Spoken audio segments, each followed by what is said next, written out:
Liwat ka ng aksidente sa daan nitong Christmas weekend. Daming patay. Ayan po.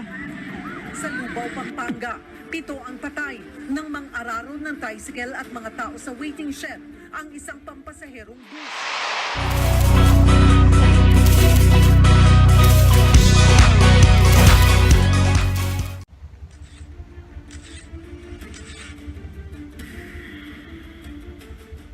Sa Pasay City naman, 2 ang patay ng hit and run ang isang van. Pag di na magdahon ba, magagaan siya na Nahuli na kaya ang driver niyan?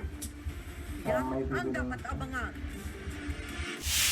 Hello guys, matagusa. Ako dahil si Jordan Prado. This is my first time na maghatag og reaction every video na natanaw. Kung karon nga ito napili mga balita, no? So ang balita karon mga naghangin mga matay atong December 27. Medyo late na siya pero gusto lang ako mag-share sa inyo na kining video nagapahinumdum sa tuwa ng atong kinabuhi sa kalibutan.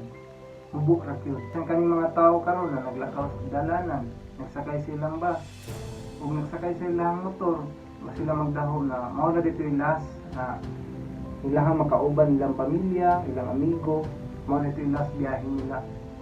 So akong pahinumdum sa matag usa na kinahanglan nga mag-amping jud ta pirmi. Tawad wa man ta kabalo sa panahon, pero kini mga driver ko mag-amping ta sa pag-drive nato. Kung sa mga tao sa mag-amping ta, kung naman tayo mga kailan na nag-drive na hubog ba, dapat itong badlungon.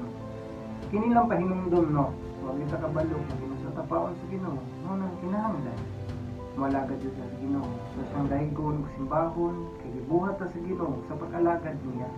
Sa dihang mamatay ta diri sa kalibutan, aduna pa'y kinabuhi nga naghulat sa tuwa. Sa langit po ang impyerno.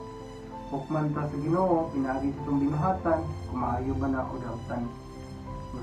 Samtang karon aduna pa'y kinabuhi, gamita ka na sa tama, tugayo sa yamin.